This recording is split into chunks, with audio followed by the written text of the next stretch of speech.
Hello, this is Dr. Stephen Evans from Outclick Magazine. We are excited and honored today to talk to Kelley Shanley, who is the CEO and president of our very own Broward Center for the Performing Arts. Kelley, welcome today to the program. We're honored to have you. Thanks, Stephen. Great to be here. Thank you. Thank you. Give us a brief history about the Broward Center. I go all the time. It is such a fantastic place to go. You have just I'll talk on and on. You give me the history first from your side. Well, from a historical perspective, it's hard to imagine, but there was once a time where the Broward Center was not here in Broward County or South Florida. The Broward Center opened, though, in 1991 after a great effort by the community to come together and create a real home for the arts here in Broward County. It opened in 1991 with the first national tour of Phantom of the Opera, and it ran for 12 weeks, which is unheard of even today. But back in 1991, with the population the way it was back then, 12 weeks of sold out anything was an accomplishment. So it was a pretty great beginning for the center.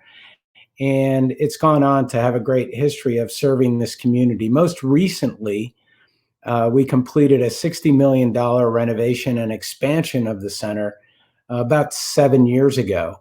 And that added some great new spaces, a restaurant, some banquet facilities, and an education center, while completely renovating all of the theaters and bringing them up to state-of-the-art status in terms of their technology. So the Broward Center's been around since 1991, serving this community through the arts, and we're even doing it now without our theaters. It is a beautiful venue. Funny you should mention Phantom of the Opera because of all the things I've seen there. That's one of my favorite performances I've seen at the Phantom of the Opera is the Broadway Across America touring show. I didn't realize that was your first show. And when people say, what's one of your favorites? That's one of my favorites is the Phantom of the Opera. Just absolutely fantastic show. Great. Well, in so many ways, it has defined the Broward Center, being that big of a part of its history. And it's a perennial favorite for so many people like yourself who come back and see it time and time again. It's been at the Broward Center now 5 times since we opened. I want to say congratulations. You are going to be one of the Carbonell Award winners this year for the George Abbott Award for Outstanding Achievement in the Arts. So congratulations, as well deserved. Thank you very much. Thank you very much. We've done some articles on those. We've got some interviews coming up. So we're excited for you for that. Thanks. It really is a great honor. I mean, George Abbott himself is a remarkable character in the history of musical theater. The thing that I love to say about George Abbott is that he received a Lifetime Achievement Award when he was in his 50s. And then he went and lived another 50 years writing more musicals, having more impact on our industry. The guy was tireless. He had an amazing work ethic, and he was able to produce so many great pieces that we've enjoyed through our lifetimes. Yeah, under normal conditions, you have 3 theaters, facilities right there on campus. Let's pretend like there's one person that's not been to the Broward Center. Tell us about the 3 different theaters that you normally have open during non-COVID conditions. Right. Well, most people think of the Broward Center, they think of our Aurene Theater. Aurene is the name of the theater. It's Aurene, and that is named after August Urbanek and his wife Irene. At the time, he named the theater after the 2 of them. So it was the first 2 letters of August's name, Augie, as he was known. Okay. And Irene pulled Aurene together, and that became the Aurene Theater. When he was one of the major contributors to the original construction. Okay. And that's the theater most people think of. That's where we do our Broadway series. That's where the Miami City Ballet and the Florida Grand Opera perform, where you see all the big concerts. That's our main hall. That's 2,600 seats. Then there's the Yamaturo Theater. Joe Yamaturo currently serves as one of our board members on both our foundation board and the Performing Arts Center Authority. And he and his wife, Winnie, contributed the money to build the Yamaturo Theater and named it off after his parents.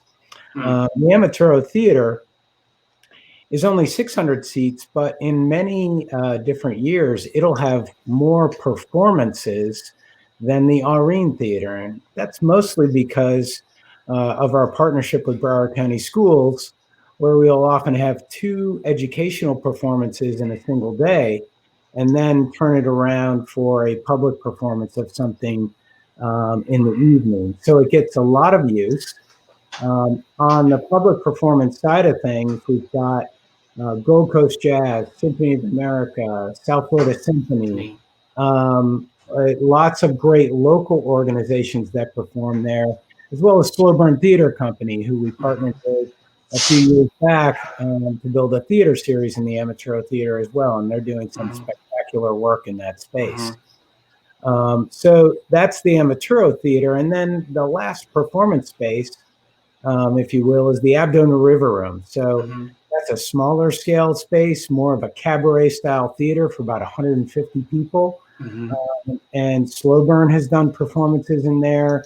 You can see a variety of cabaret style performances in there. And then often we'll have dining experiences in that room for our audiences as well. So yeah, those are the 3 primary performance spaces on the campus. We love going to see the symphony there. As you said, Slow Burn does an amazing show. They're a local theater company. They are over the top spectacular shows that Slow Burn does. Yeah. Gold Coast Jazz is one of our partners. I love going work with Pam over at Gold Coast Jazz. We've had the symphony on one of our covers. One of my favorite shows, we've talked about this before, was Belinda David, who did the Whitney Houston show. And I won't be honest, I was a nervous wreck interviewing her because she was such a big deal, but she was just so nice and so sweet. And I got to interview her there in the lobby of the Broward Center. And we went to her show, and I've never seen people at the Broward Center get up and dance out of their seats in the aisles. And she turned the Broward Center into a nightclub. The energy, we talked about that. That's one of the things I wanted to mention. She just turned it into a nightclub. It was so amazing. People were dancing and singing and the flashbacks of the music from that night was really spectacular. And you all have such a wide variety of shows. There's just something for everyone. I take my mom every time she comes. My mom is my copy editor. I bring her every time. I think we were there 4 times during her last show. She said, "We're at the Broward Center again." And she loves to go, and everyone loves to go. So that's fantastic. Well, she's an amazing talent, first of all. And I think what you just described there is a really good example of how we understand our role in bringing artists and audiences together. There you are. Yes. And, we often think of our role that way because we do all the work to find the artists that we think our community is going to really appreciate, and then try to make all the audiences who might be interested aware of the show, get them all in the theater, and then get out of the way and let that moment happen where it's just electric. As you described, an artist connecting with an audience is really a powerful thing, and it's at the core of what we do at the Broward Center. Yeah, it's your mission statement is building community through the arts. I'm going to steal a little of your thunder, serving our community with world-class artists and to promote local talent and to impact tourism and the economy. And I think you all do just a phenomenal job of that. If you want to speak on maybe your mission statement a little bit. Well, yeah, building community through the arts is really at the core of it. You can kind of stop there and everything else kind of falls in place after it. Because when we talk about things like promoting local talent, having an economic impact, impacting tourism, all those things are about using art to serve our community in a meaningful way. And so when we talk about economic impact, on any given year, over 15% of our audiences at the Broward Center come from outside of the Tri-County area. So these are people that we know are coming in, spending time in our hotels, spending time in our restaurants, driving the local economy through tourism that we know is so important here.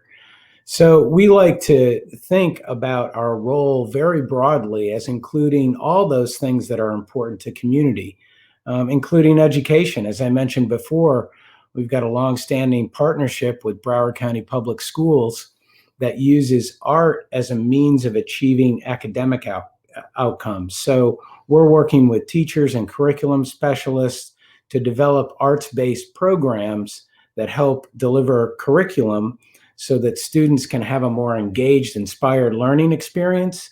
And the things that the teachers are trying to convey to them get a little bit more sticky when they're wrapped in an arts experience.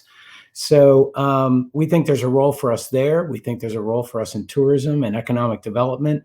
And then, as I mentioned before, really at the core of it is creating those memorable moments where we bring in these special artists, they connect with audiences, and people have a great evening. And oftentimes too, Stephen, a lot of people, and you probably know this, feel like the Broward Center can be a special night, and so they'll build a special moment in their lives around it. On any given night, there's so many people in the audience that are celebrating an anniversary. There's people who have proposed on site, and we often get involved in that and share it with the rest of the audience.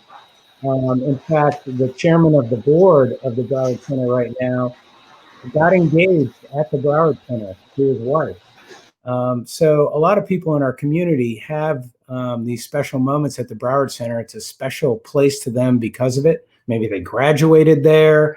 Any number of things where the Broward Center has played a role in a moment in their lives. And we take that very seriously and try to really facilitate those things and create special moments for people when they're on site. Part of the fun sometimes is going, and I go intentionally almost an hour sometimes before a show. It's fun to go to stand around and talk to people and to mingle with the people before the show and to have that kind of special moment. Or then before, when you go out and get your tickets, you see other people and you say, well, I'm going to this show. Well, I'm going to that show. I saw that show last night. Now I'm going to this show. And, you're almost comparing tickets to see who's going to what show and, who went to which one last night. And so and the people say, oh yeah, I saw that one last night. That one's good. Are you going to this one tonight? And tell me how this one goes. And, the interconnectivity of everyone going to the shows is a really interesting group that's been created there. And everyone talks about going and, who went what night. And it's a lot of fun to go and everybody's just right there together. You make a fantastic point, and I think it highlights an important part of the experience that we're missing right now, and that is the shared experience of attending.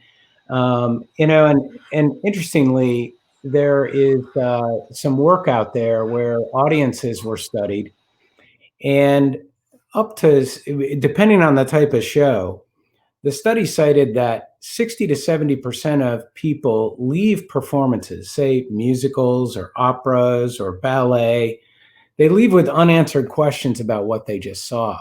And I think an important part of that is sharing it with other people or spotting that person at the box office who saw it the night before. You can call them and say, what'd you think about this sequence here? And they'll lend their perspective, and the show becomes more meaningful as you discuss what happened and share it with others who are there seeing it with you. So I think it's just one more reminder of the aspects of the arts that we're missing right now. As much as many of us have the arts in our lives through stream performances and otherwise, we're missing the shared experience for sure. And I think we've never known that more than now. Yeah. I took the guy I was dating at the time to see Madame Butterfly from Florida Grand Opera, who does a fantastic job. And he cried at the end. And I was talking about it. He said, but look how long she waited for her love. Look how, and I knew the story, but the way it unfolded for him to see it in real time, he cried at the end. It was very moving to be part of that experience. That's a perfect example, Stephen. I think other people's perspectives of what you saw together often help add a dimension to what you've seen. I'll tell you, recently I had the experience myself. I attended Dear Evan Hansen with my son. And those who are, familiar with the performance know that, it's a story about a high school student, his relationship with his mom, his relationship with a girl, and other people in his class, and a story that kind of spins out of control. But in the car on the way home with my son, he was quiet for a while, and he just said to me, I think I need to talk to mom more often. think, that's the power that art has, is to sometimes make us a little bit more introspective, make us Mhm. think about our own lives and how what we've just seen on stage applies to our own lives and could maybe make us better people, or at least give us a perspective that other people have and a better understanding of the world we live in. So Yeah. Yeah. that's the power that's there on the stage on any given That's night. there. Yeah. Uh, until that happens again, I feel like we could talk forever about that, because we get it and understand and appreciate it. I do want to say you all are doing some fabulous things right now online to help people connect. And I wanted to share those. Your Education at Home series right now is doing some great things. If you want to tell us about that, you've really been creative in those. We're going to put up some the website and show folks what you all are doing to help people connect online and really help fill the gap for what not being able to see a show in person. Yeah, well, bringing up education is an important one, because I think right now, in fact, as we are talking, my daughter is taking a virtual class in Irish dance in our dining room converted to studio right now. So, Okay. there's a lot of kids that are, at home during the summer, can't get out to camp, Hmm. still have the desire to both have some instruction, some activity, and also be connected to other Be people connected. Hmm. through that medium. So we've been very active in the virtual world. We have created. Hmm. Uh, we actually pivoted really quickly when everything first shut down and Broward schools moved to a virtual format, and we stepped in and started providing some virtual content for the actual teachers who are trying to teach the kids now at home. Okay. But we've also provided our standard summer camp in a virtual format. Okay. Been through two successful programs with that so far. We also offer virtual Broadway intensives. So these are for students who are really trying to hone their musical theater skills. And they get into with some top-notch instructors that we bring in to work with them on musical theater technique. We've got 3 one-week programs of that. And we just finished a program with Something Rotten Junior, where we had students at home learning all the various roles for Something Rotten. And Okay. they just came in over the weekend to perform it in a physically distanced format. There was no audience in the seats because we can't do that yet, but we did get permission to do these types of performances on the stage where the students are spread out in a physically Okay. distanced format, performing their roles, singing those songs, and getting a chance to show what they've learned to Mm. friends, family, parents via virtual online performance. Mm. So we've really been spreading our wings in that space. And then also bringing on a Broadway chat series where we bring in Okay. Broadway stars to chat with our team, as well as Slowburn's been doing some of those as well.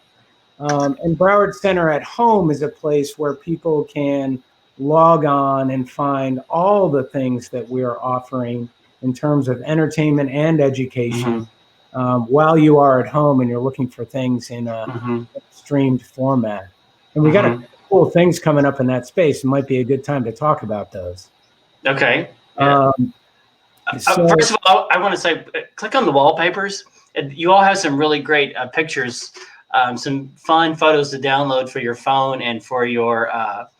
This is my own plug for your phone and your computer. I highly recommend these. These are some really nice images for your wallpapers. But well, they also make a good Zoom background, right? make a good Zoom background. Yes. But anyway, you were saying about the programs.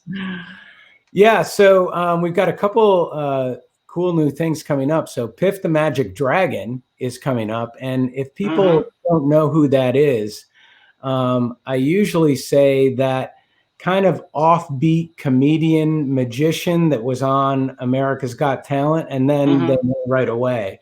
And that's exactly who he is. Yeah, there he is. They'll see There him it and is. know. So he is doing a stream performance live from Las Vegas. And if you want to tune into that, you can go to our website and purchase the stream performance and just Okay. grab your family, sit down and enjoy a great evening with Piff the Magic Dragon. He's got the magic chops. He's received, endorsements from David Copperfield and others. But he's also a really funny guy if you're not familiar. So that's worth tuning into. And then this hasn't been announced yet. So announcing it here, Christopher Jackson, who was a Tony Award nominee for his role as George Washington in the now ubiquitous Hamilton original cast on Broadway that everybody's watching now. He's going to be doing a streamed concert Amazing. for one night only. So he's going to have live musicians that are physically distanced. He's going to do his performance, and then he's also going to interact with the audience and answer questions live during the performance. He's going to answer questions live during the performance? Yeah, he is. Okay. Via text and some other format. I can't remember which. He'll be accepting questions, and then he'll be answering them and chatting with the audience during the performance. So this is going to be kind of a special event. And again, it's accessible through our website for our audiences. And they can go online and just, you can purchase it and enjoy it with your family right in your home, and learn a little bit about Christopher Jackson and also hear him perform. He's an amazing talent. And so Piff the Magic Dragon, I have that as August 7th. Is it the 14th or 7th? The 14th. That's on the website. And then Christopher Jackson, I have as August the 15th. That is correct. 2020, obviously. 2020. Right. That's right. Yeah. Very good. So these are coming up, and I think it's just the beginning, because I think as we move into the fall, what we're seeing is a lot of these artists that would normally be touring can't look out there and find a reliable route to do a tour right now, given the circumstances we've got. So they are looking to these streaming formats as a great way to stay connected to their audiences, keep people entertained and informed, and maybe even connect in a different, even more valuable way, in some respects, than they can in a typical live performance. Like I said, with a little chat back kind of component to it with Christopher Jackson. So I think you're going to see more and more of this coming along. If people want to keep an eye on some of the best stuff, we'll be curating certain things that we think are going to be really compelling performances, and they will show up on our website on the Broward Center at Home section, in the main section of events. And they can see what we found that we think is going to be the most interesting stream performances available out there. There's a lot of creativity that's coming down the pike as a result of not being able to do live performances. It will not ever completely replace live performances, but it is people are doing some very creative things, as we're saying, and so the Broward Center is right there with them. Your website is, we'll mention it again, but it's browardcenter.org to find all the information. But what do you anticipate for the fall 2020 or the spring 2021? You've got your pulse on things. And I say everyone right now is in the plan, listen, replan, replan mode. And all of us on this end realize that's just sort of the way it is. But what do you kind of anticipate where you're at? Well, one thing that I think can be helpful for people to understand is when you go to the Broward Center's website, you will still see some performances on the schedule later on in the fall, certainly in December, and then onward into January, February, into 2021. Those performances are there not because we have some sort of crystal ball and we know it's going to be possible to do it then, but because if it is possible, we'll be ready to do that performance. If it begins to look like a performance can't happen in that period, that's when you have seen and will see these performances moving out into 2021 into alternate dates. So we're going to stay as agile as we can. We don't want to write off entire periods of time, but we can't guarantee that things will happen during that period either. So we're just kind of moving with it the way everybody else is. We'll try to keep you as informed as possible. And the website is always the best place to look for information. But like I said, as we move into the fall, I think you're going to start to see more and more content that you would normally see on our stages being available through a streamed format. I also think you'll see the artists getting creative in that format and finding ways to do things in that medium that are unique opportunities about that medium that could be interesting to watch. So like I said, we'll keep an eye on all those things, and the best of them will end up on our website, and you'll find a way to get access to them. As the cultural norms continually change for what we expect and how people behave, everything keeps changing and reflecting.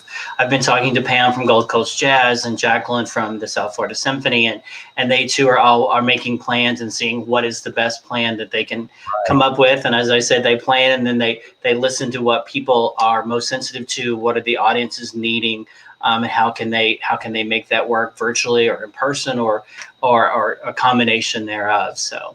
Yeah. Well, and one of the things that I think you'll see, Stephen, is if we are going to do work in the next, 6 months, anywhere in the facility or anywhere at all, it's likely to be with one of the local organizations that you just mentioned. They're here. We can plan. We can adjust. We can work together to find solutions that are going to be great for audiences, great for the artists that are here locally that are just hurting right now. It'll make a lot more sense to work with a slow burn theater company, a Gold Coast Jazz, a South Florida Symphony, or even a Miami City Ballet, Florida Grand Opera, to do small scale performances with some of the artists they have access to, and do them in a safe way, in possibly a physically distanced atmosphere, or even outdoors.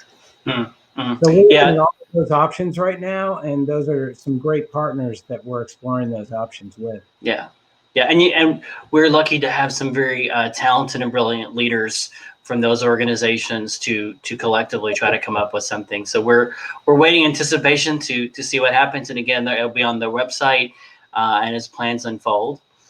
Is there anything that you wanted to cover that I didn't ask or we didn't bring up? Well, the only thing I would say is, a lot of people are asking about how the Broward Center is doing weathering this crisis. And of course, it's obvious to most people that it's pretty devastating from a financial point of view. The Broward Center and venues like ours were the first to close, and they're going to be the last to open. So we're going to have to endure this crisis for a little bit longer. Our staff has been phenomenal. They're really bearing the brunt of this, because without a lot of the tools that we'd like to have, or the financial resources, we've got people who are on furloughs right now and work cutbacks. And while the federal resources are still in place, that's a good option, or a decent option. But what we really need is help getting through to the other side of this crisis, so we can be ready, our people can be employed. And when we're ready to resume live performances in our theaters, we'll be ready to go. So we've started a Road to Recovery Fund that will help us do just that. So as people are looking for ways that they can be sure that not just the Broward Center, but it's our partners are going to make it to the other side of that, supporting your arts organizations right now are really the best thing you can do. One of the ways you can do it is by joining and doing one of the stream performances. We'll benefit from that.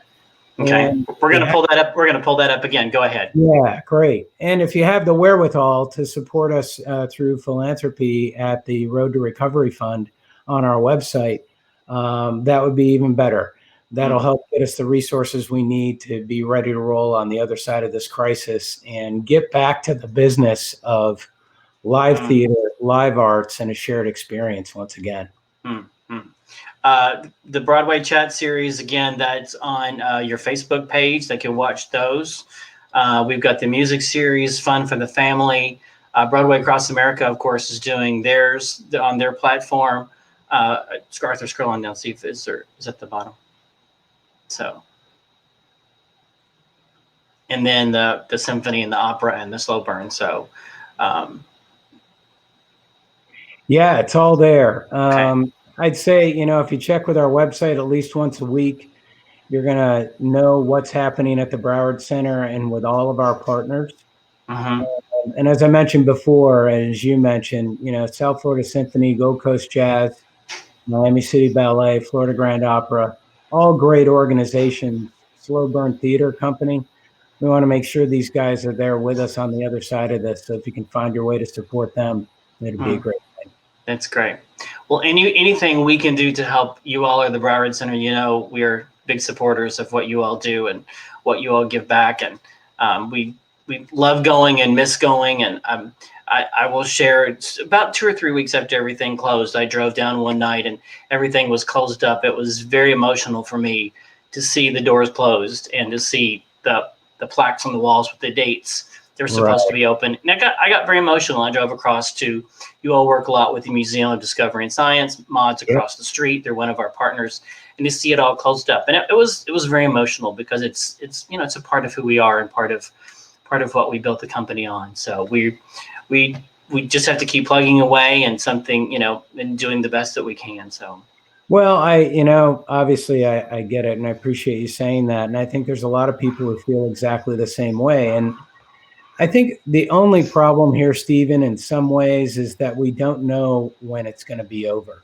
If we knew when it was going to be over, we could kind of brace for it. We could all hold hands and say, hey, we just got to get through to this and we can do anything. Yeah. And it's still true that we'll get through it and we can do anything if we do it all together. We just don't know how long it's going to be. That's why it's so frustrating. But yeah, you can count on us to be there for you, Stephen. And I appreciate you being there for us and everything you guys do for the community. And I was going to say here a little while ago, geez, if you don't remember how to find the Broward Center website, just go to Outclick. You've got everything on there. So.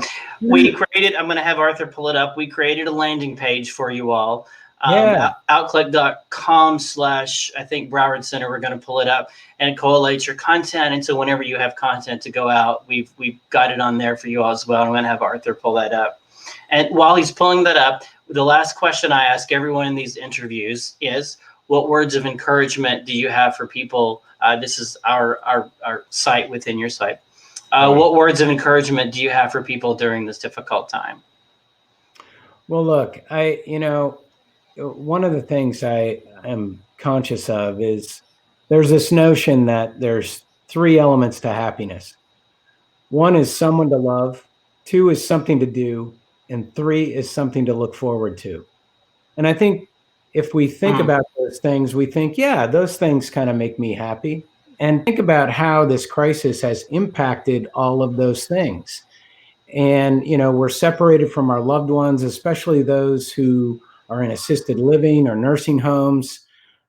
Many of us do not have our thing to do. Maybe we're unemployed, maybe we're furloughed, maybe our hours are reduced. We feel like we're not really doing the thing that we do typically.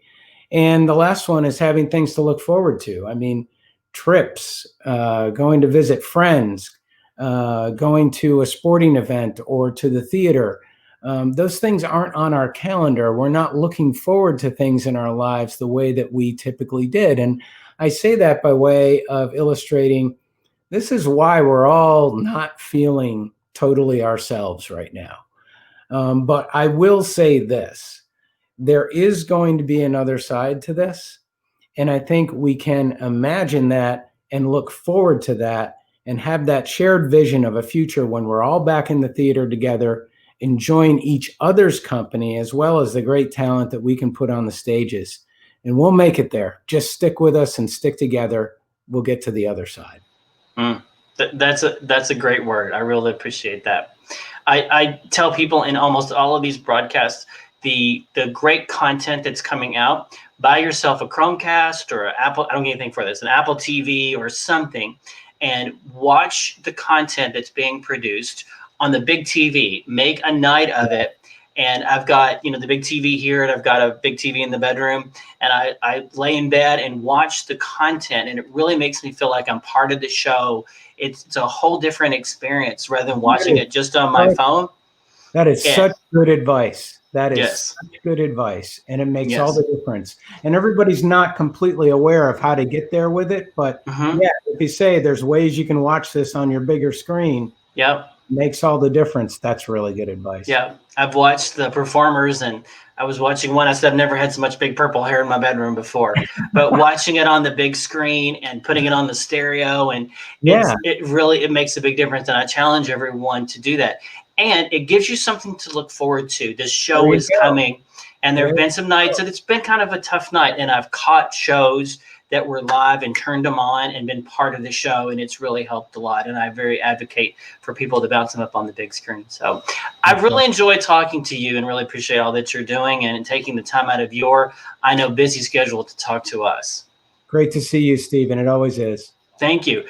Just a reminder, they are browardcenter.org. We have your Facebook, Twitter, Instagram, and all of your social media. You are very active on social media, and all of your videos and everything on there. So thank you so much. Again, congratulations on the Carbonell Award. We look forward to that coming up. You can text OCQ to 22828 to stay updated on information with us. Thank you, and have a great afternoon. Thanks, Stephen.